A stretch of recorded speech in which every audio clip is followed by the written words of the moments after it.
tous et bienvenue. Les événements se précipitent à la Fédération Française de Football. Comme vous l'avez vu, Noël Le Graët, le président, a été mis en retrait en accord avec le comité exécutif jusqu'à la publication de l'audit commandité par la ministre des Sports. Dans le même temps, la directrice générale, Florence Ardouin, dont on parlait depuis tant d'années, a été écartée à titre conservatoire par le comité exécutif. Alors je vois fleurir ici et là, c'est le renouveau du foot français, les têtes tombent, etc. À commencer par son président Noël Le Graët. Alors désolé de doucher l'espoir, mais non, il n'y a aucun changement et aucun bouleversement prévu à la Fédération Française de Foot.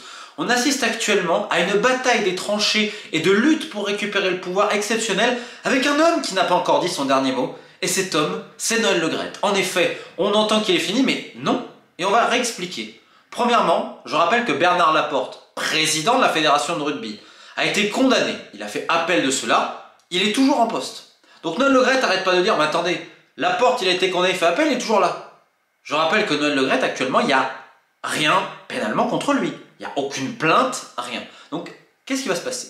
L'audit, parce que là, c'est un règlement de compte entre la ministre et Noël Le Graët, puisque Noël Le Graët a toujours eu un profond mépris pour les ministres des Sports parce qu'il passait directement avec les présidents de la République. On se rappelle notamment avec François Hollande où il se vantait devant les journalistes. Bon, regardez, j'appelle directement le président. Et il appelait directement François Hollande pour dire qu'il n'avait pas besoin d'un ministre de tutelle. Alors il y a une bisbille d'ego parce que Noël Le Graët a snobé la ministre actuelle des Sports, donc il y a une espèce de règlement de compte. Et on le voit d'ailleurs dans l'activité de tous les tweets sur les réseaux sociaux de la ministre qui charge à chaque fois Le Graët. Et en effet, pour l'ensemble de son œuvre, Gargamel mérite. On est tous d'accord là-dessus. Néanmoins, là, ça tourne au combat de coq et la ministre, faut toujours lui rappeler. Vous savez, parce que là, elle communique énormément, elle est en train de faire sa carrière politique dessus. Déjà que ça faisait des années, il y avait les dents qui rayaient le parquet pour avoir le poste. Vous demandez à cette dame ce qu'elle a fait contre les abus sur mineurs et pourquoi c'est pas dans l'audit. Donc qu'elle arrête son cirque, mais elle prend les gens pour des cons, elle. Et je peux vous dire encore plus, parce que j'ai envoyé personnellement par mail tous les documents, les contacts, etc. Donc on arrête maintenant le cirque. Pourquoi les abus sur mineurs sont toujours cachés? Vous voulez faire sauter Noël Le Graët? C'est la manière de le faire. Ah mais non merde, on veut pas déterrer le dossier. Donc madame la ministre, faut arrêter de se foutre de la gueule du monde. Vous faites de la communication, en effet, très très bon là-dessus. Mais dans les faits, il y a quoi? Ah pardon, excusez-nous. Maintenant, dans l'audit, on a rajouté le volet financier. Parce que 3 personnes, en quelques semaines, ils peuvent faire ça? Non. On se fout de la gueule du monde. En fait, on présente, oh regardez, on va changer. Et on se met que sur Le Graët. Mais si vous voulez changer vraiment le foot français, il y a tout qui est à refaire. C'est pas simplement on va changer 2-3 personnes et garder les mêmes. C'est du foutage de gueule, c'est prendre les gens pour des cons. Donc Noël Le Graët, là, qui est emmitouflé dans un règlement de compte avec la ministre, et qui devrait sauter, qui aurait dû sauter depuis très longtemps Le Graët pour l'ensemble de son œuvre. Mais il va se passer quoi dans l'audit? Donc on a en effet des gens qui confirment, parce que là maintenant, regardez, c'est l'ironie. Le Graët qui est donc lâché par Macron, là maintenant commence à faire fuiter un peu l'audit. Ça sort de partout pour le flinguer. Alors là, quand on voit les derniers trucs, oui, il a dit des SMS, je t'embrasse et tout. Bon. Mais ça va pas tenir très longtemps en fait. Parce que derrière, il faut... Alors même s'il y a une plainte, on va dire pour harcèlement et tout, il y aura un procès ensuite.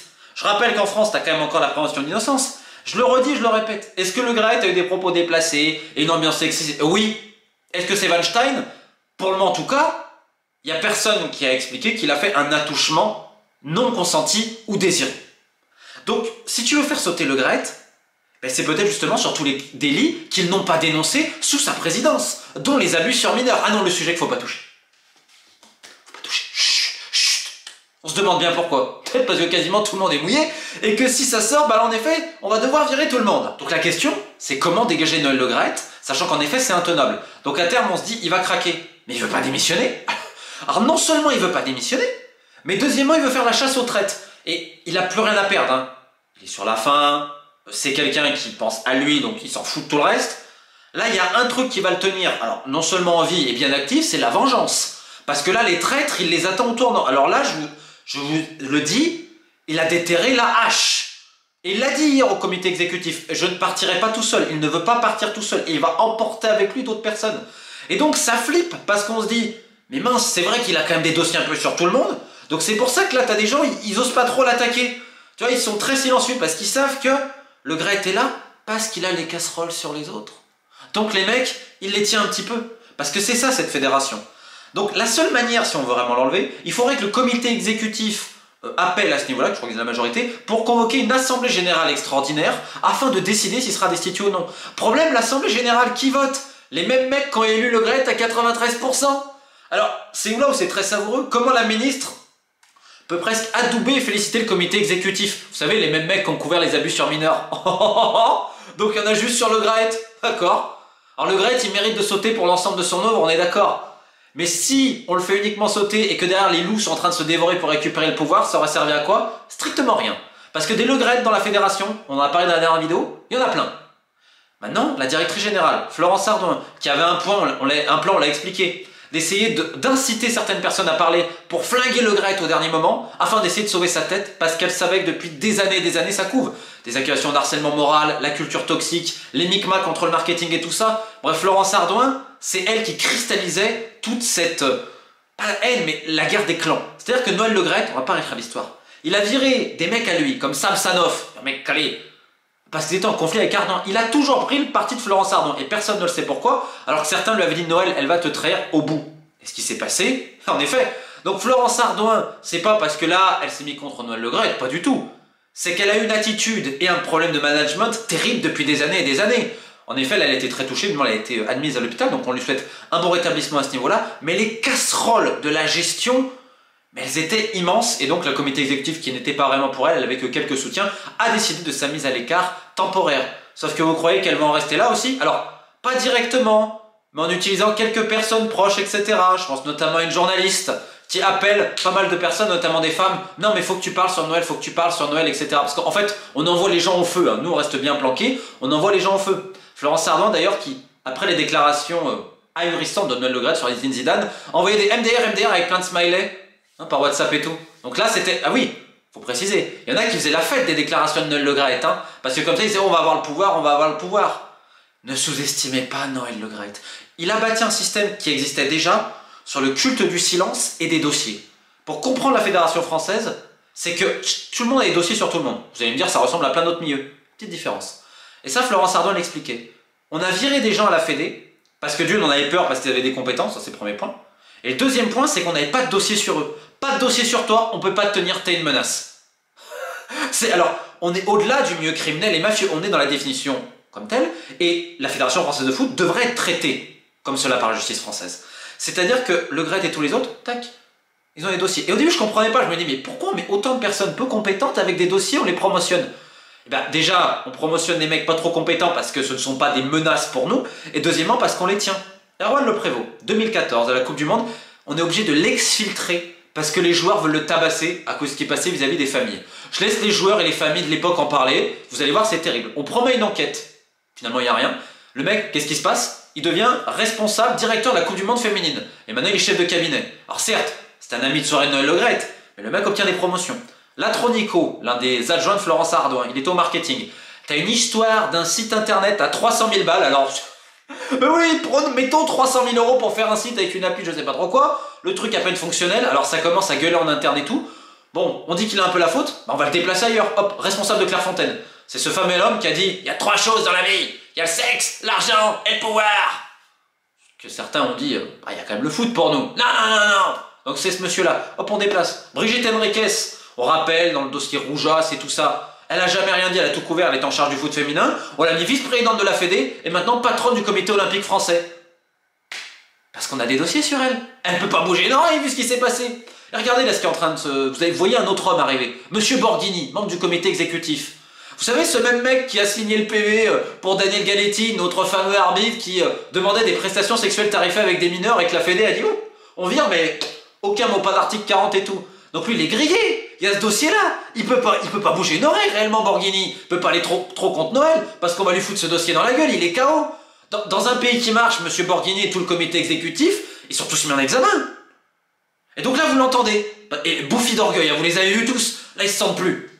Mais il doit faire attention un minimum. Il peut pas y aller trop contre Noël Le Graët, parce que sinon, on a le dossier contre lui. Et là, je peux vous dire que Borghini, il est dans le viseur de Noël. Hein. Comme Philippe Diallo, le nouveau président par intérim. Parce qu'on dit, attends, il récupère le poste, tu vas voir. Donc là, lutte de pouvoir. Dans le même temps, et alors là, c'est l'ironie, il y a des alliances, des trahisons et tout. On rappelle que normalement, dans un monde normal, le comité exécutif aurait dû démissionner. Mais non, parce que les mecs se disent, le futur président, il est là. Ils pensent que Le Graët, en effet, animal politique ultime, ça va pas pouvoir tenir. Surtout qu'il y a des pressions politiques quand même. Hein. Monsieur Macron qui se mêle beaucoup de tout ça. Donc là, on fait comprendre quand même qu'il faut un nouveau candidat. Donc les mecs se disent, pourquoi pas moi? C'est le cas de Jamel Sanjak qui se verrait bien récupérer le poste. Alors, on pourrait parler de la gestion à l'époque à la Ligue de Paris quand même. Hein. On remarque dans les districts et les ligues, hein, il y a des choses qui se passent, c'est exceptionnel. Donc lui, il aimerait bien. Dans le même temps, on avait Marc Keller. Sauf que Marc Keller, il n'a pas vendu ses parts à Strasbourg et le club est dans une situation catastrophique. Alors lui, je sais qu'il est atterré, hein, comme beaucoup d'autres, par tout ce qui se passe. On a également Jean-Michel Aulas qui se verrait bien. Parce qu'avec Textor, qui a repris Lyon, c'est la guerre. J'étais déjà la guerre avant le rachat, c'est la guerre. Ça va pas tenir très longtemps, honnêtement. Et il y en a à Lyon qui se diraient, bon, peut-être qu'il faudrait trouver un accord et qu'Aulas récupère la Fédé. Certains le voient aussi d'un bon oeil, notamment son ami Philippe Diallo, qui lui ne vise pas ensuite le titre de président, mais un haut poste, potentiellement directeur général. En même temps, vous avez Vincent Labrune, président de la Ligue de football professionnel, qui est en train de nous faire vidéo spéciale la semaine prochaine sur ce qui se passe à la LFP. Là, c'est... Mais l'argent est en train de couler à flot, et il y en a qui sont en train de se rincer, c'est le gueuleton des billets et des petites pépettes à la LFP. Vincent Labrune qui d'ailleurs se vante d'être président de la Ligue de foot professionnel, parce qu'il a des dossiers sur tous les présidents. Et en plus des dossiers folklorico, on va dire ça comme ça. Vincent Labrune, lui, il milite pour que Didier Quillot, vous avez bien entendu, l'homme de Mediapro, l'homme qui était dans cette histoire de cette équipe de cyclisme où il y a eu des problèmes, Didier Quillot, pour qu'il revienne triomphalement en tant que directeur général. Et les gens, ils me disent, c'est le renouveau du foot français. Ils en ont rien à foutre. Dans le même temps, vous avez Carl Olive, donc le frère de Brigitte Henriquez, qui voulait le poste de ministre des Sports, mais qui ne l'a pas eu, qui se dit, bon, pourquoi pas, je récupérerai la Fédé. Et dans le même temps, tu as des voix politiques, et même Vincent Labrune ne serait pas contre à ce niveau-là, pour dire, Michel Platini pourrait nous aider et tout. Est-ce qu'il est enthousiasmé par tout ce qui s'est passé? Pas forcément, donc il faudrait le motiver à ce niveau-là. Tendu quand même le comité exécutif, alors Aulas a récupéré un petit peu à un moment donné un peu de leadership, avec cette fameuse phrase que l'équipe sort, « Ferme ta gueule, Borghini !» Et il y a une ambiance. Et dans le même temps, là, il y a les planqués. Le directeur juridique, Jean Lapère, le roi Jean, le patron du foot français. Florence Ardouin est parti, le patron c'est lui, le roi Jean, qui se vante de tenir tout le monde par les couilles. Alors j'en appelle, je ne suis pas avocat, je ne suis pas juge, quand c'est un système qui se base uniquement sur la menace et le chantage, il n'y a pas un problème au niveau de la loi française? Je pose la question. Donc Jean Lapère, le directeur juridique, qui ferait passer Noël Le Graët pour un petit joueur de bonneteau aussi sur certaines choses, il est également directeur général adjoint. Donc lui, déjà qui fait peur à tous les employés, là c'est la roue libre. On rappelle évidemment la fameuse phrase du roi Jean aussi, hein, aux employés noirs qui ont trop d'enfants. De toute façon, vous faites des élevages. Hein. Le bon goût évidemment avec le roi Jean. Alors, anecdote quand même Le Graët a peur de lui. Jean Lapère, il fait flipper tout le monde.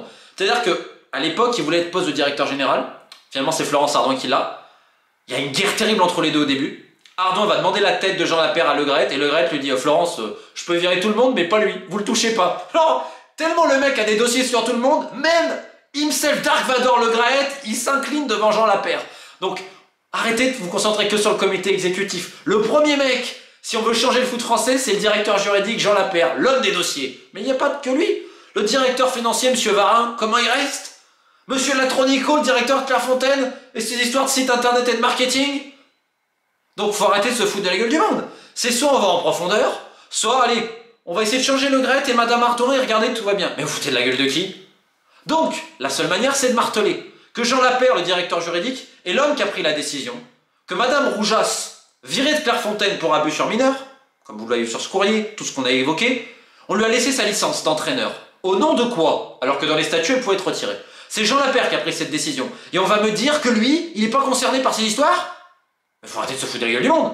Donc il faut continuer à tous les niveaux, et publier, et écrire. Donc je martèle encore les abus sur mineurs, je suis désolé pour ceux qui suivent, mais putain, on va attendre quoi pour faire ce dossier? Attendre quoi? Donc, joueurs, anciens joueurs, vous êtes très silencieux sur ce sujet, parlez s'il vous plaît. Regardez ce que ça a fait le truc sur Zidane, parce que le terreau était déjà préparé, boum, ça s'est embrasé.